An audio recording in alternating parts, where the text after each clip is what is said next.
Hi guys! May niluto si Kuting dito na minuto. I-honest review natin. So, i-rate natin siya 1 to 10. Depende sa panlasa ko. So, maglagay tayo dito sa kanin at unahin natin tong hotdog. Tama lang yung pagkakaluto, kaya lang parang hindi siya pure foods tender juicy hotdog. So, I will rate as 7.5 kasi hindi siya tender juicy.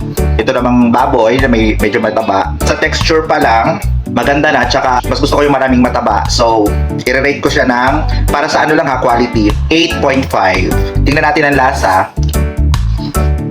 Malambot, medyo malambot. Perfect, perfect siya. 9.5. 9.5 tayo sa baboy. Meron din siyang lahok na potato.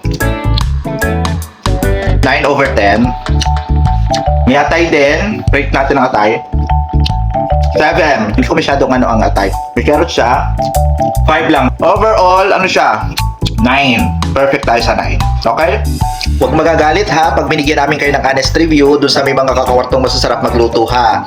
At least binibigyan namin kayo ng honest review ho. Hindi yung kakain kami tapos sasabihin namin, ay masarap, masarap. Hindi pala masarap ha. At least honest review kami. Charot! At syempre, dahil honest tayo, meron tayong pabaon! Ganun!